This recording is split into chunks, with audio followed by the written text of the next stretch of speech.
Oke, selamat pagi.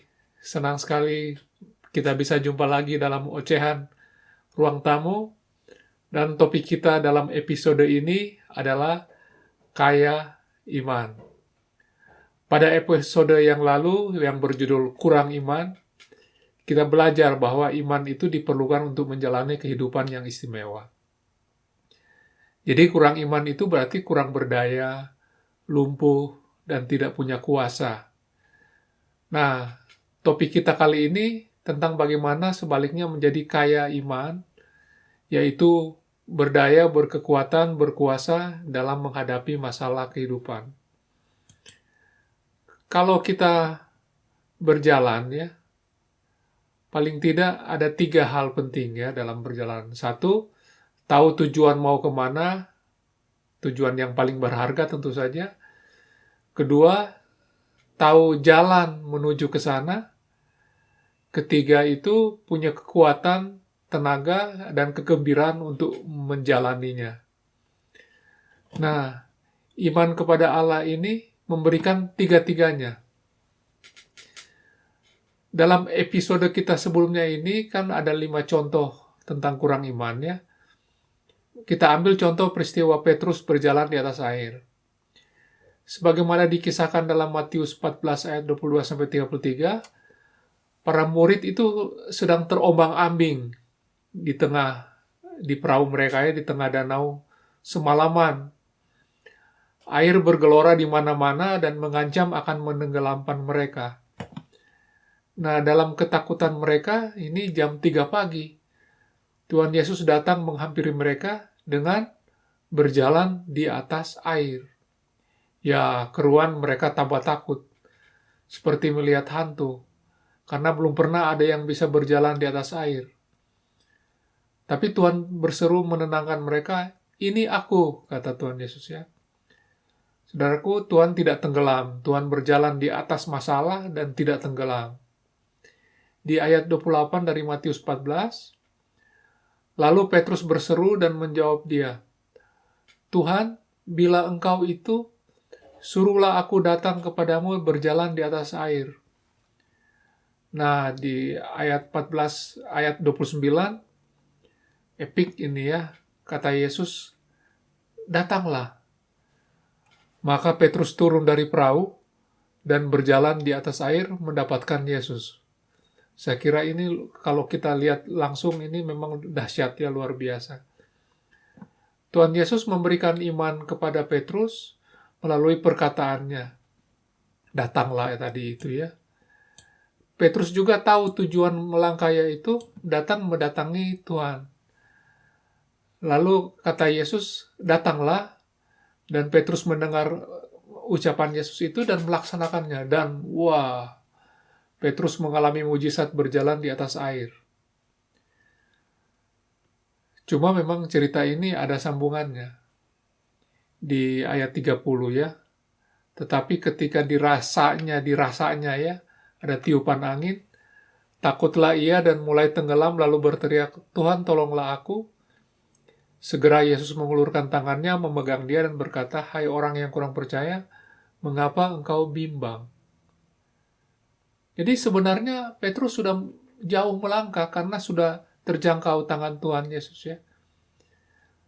Tapi panca inderanya, perasaannya ini melaporkan apa? Tiupan angin. Jadi dia lupa tentang ucapan Tuhan, yang dia tangkap sekarang ada tiupan angin dan logikanya kembali mengambil alih. Ini impossible, pikir Petrus ya.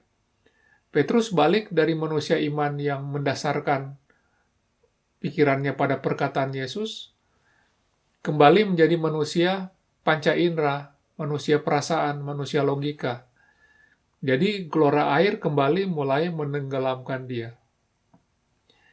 Jadi prinsip pertama sebagai manusia iman, itu kita harus mengandalkan perkataan Kristus sebagai kebenaran. Jadi kita harus mengandalkan perkataan Kristus sebagai kebenaran, bukan penglihatan, ya, perasaan kita, kesimpulan, logika kita. Karena kejatuhan manusia dalam dosa ini membuat salah satunya itu bahwa kesimpulan kita itu tidak valid, seringkali tidak bisa kita percaya. Yohanes 14 ayat 6, Yesus berkata, ini kepada Thomas ya, Akulah jalan dan kebenaran dan hidup. Tidak ada seorang pun yang datang kepada Bapa kecuali melalui aku. Saudaraku, orang yang paling tahu jalan di Bandung itu mestinya ya pekerja taksi, ojek online ya, delivery paket atau orderan online. Terlebih kalau mereka itu sudah dilengkapi dengan GPS. Tapi masih sering mereka kesulitan mencari rumah saya.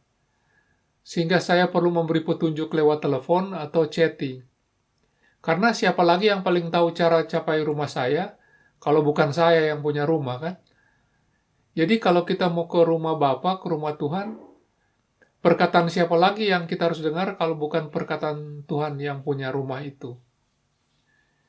Jadi kita sudah cover pertama dari 3 hal yang penting tadi itu ya. Satu, kita tahu tujuan mau kemana yang paling berharga itu menuju kepada Bapa.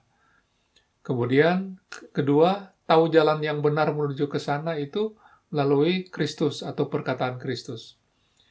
Jadi kata kunci di sini disingkapkan ya, diungkapkan. Kita andalkan apa yang disingkapkan Tuhan Yesus Kristus, bukan yang terlihat ya.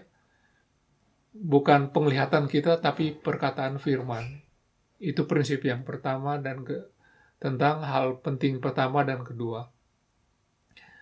Sekarang yang ketiga, tentang punya tenaga, kekuatan, kegembiraan dalam menjalaninya. Nah, kata kunci di sini itu adalah pengharapan. Apa yang Tuhan janji pasti dipenuhi. Dan kesetiaan Tuhan pada kita itu kekal. Jadi, apapun yang terjadi dalam hidup kita, itu kita jalani dengan penuh pengharapan. Pikiran kita diisi oleh hal-hal yang di atasnya, hal-hal Tuhan ya. Hati kita diisi dengan penuh syukur, dengan nyanyian mazmur, puji-pujian. Nah, ucapan kita kalau kita buka mulut ngomong, itu yang keluar tuh hangat, hikmat, sedap untuk didengar. Dan perbuatan kita sibuk berkarya ya, melakukan segala sesuatu dalam ucapan syukur. Nah, jadi kita ada 2 prinsip itu, kita sebetulnya tahu dari Ibrani 1 ayat 1, ada tertulis, iman adalah dasar dari segala sesuatu yang kita harapkan dan bukti dari segala sesuatu yang tidak kita lihat. Jadi ada 2 kata di situ. Satu, berharap ya. Iman itu dasar kita berharap. Dan dia menyingkapkan sesuatu yang kita tidak lihat, yang sebetulnya realitas yang sebenarnya. Jadi ada 2 kata, satu harap, 2 singkap. Jadi dalam perjalanan hidup yang bertumbuh kaya iman ya, berarti satu, kita mendengarkan perkataan Kristus sebagai penyingkapan jalan kebenaran, dan kedua, kita berjalan dengan penuh harapan bahwa Tuhan pasti memberikan hasil akhir yang paling baik. Walaupun situasi hari ini kita barangkali dalam gelombang badai tadi itu. Nah, ini diringkas oleh Rasul Paulus dalam Kolose 3 ayat 16-17. Hendaklah perkataan Kristus diam dengan segala kekayaannya di antara kamu, sehingga kamu dengan segala hikmat mengajar dan menegur seorang akan yang lain, dan sambil menyanyikan mazmur dan puji-pujian dan nyanyian rohani, kamu mengucap syukur pada Allah dalam hatimu.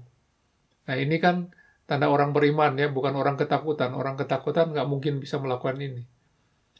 Pada ayat 17, dan segala sesuatu yang kamu lakukan dengan perkataan atau perbuatan, kita bicara atau bertindak, lakukan itu semua dalam nama Tuhan Yesus sambil mengucap syukur pada Dia, kepada Allah Bapa kita. Agak panjang ini, tapi mengatakan begini. Apa yang kita ucapkan, katakan itu, semua kita lakukan dalam nama Tuhan Yesus. Artinya harus hati-hati juga, harus cocok dengan apa yang Tuhan Yesus maksud ya. Nah, dengan demikian, iman kita makin kaya dan kita akan berjalan dengan teguh. Asik ya. Saudara-saudara, selamat membangun kekayaan iman. Tuhan kiranya menganugerahkan pengajarannya, kata-katanya, sehingga kata-katanya itu dengan segala kekayaannya itu diam memenuhi hati kita. Sampai kita jumpa pada ocehan kita berikutnya, selamat pagi.